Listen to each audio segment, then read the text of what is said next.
Assalamualaikum warahmatullahi wabarakatuh. Hello everyone. My name is Muhammad Yusri Avandi.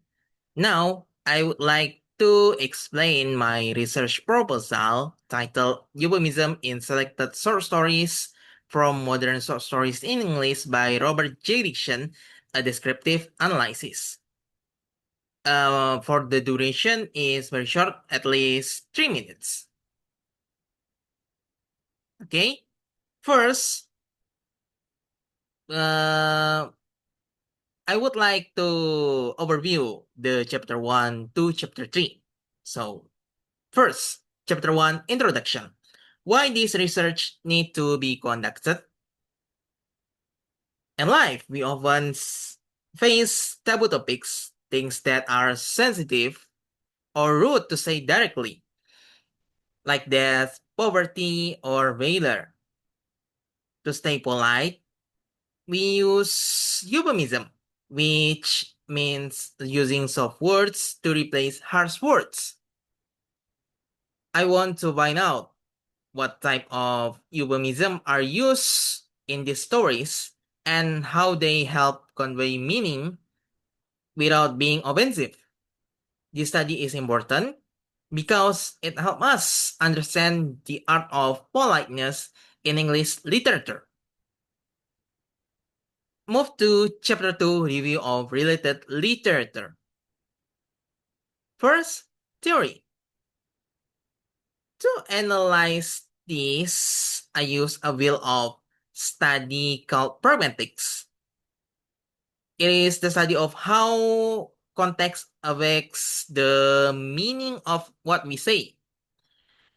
The main theory comes from Allen and Burrage. They say there are 4 ways people create euphemisms.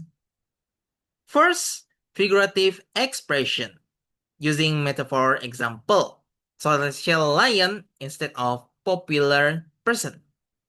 And then second, circumlocution, using many words to be indirect.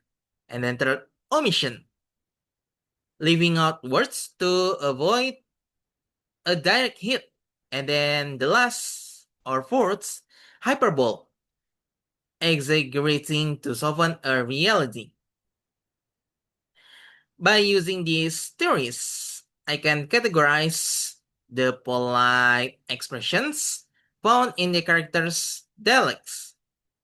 And then third, chapter 3, research method. How this research will be conducted. Now, how I do it? This is a qualitative descriptive research.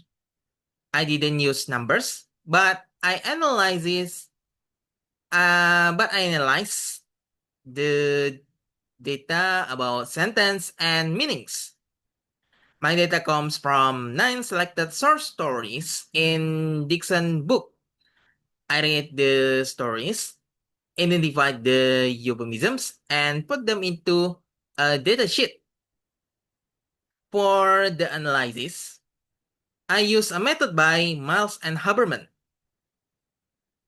The step are, first, I reduce the data, choosing only the relevant parts. And second, I display the data in the tables. And third, or the last, I drew a conclusion based on the theory. To make sure my work is accurate, I consulted with my supervisors and checked the data against established theories. Conclusion. In short, this research will show how language acts as a bridge to maintain social harmony, even when discussing difficult topics. I hope this study can be a useful guide for student learning English politeness. That's all for my presentation. Thank you for your attention. Wassalamualaikum warahmatullahi wabarakatuh.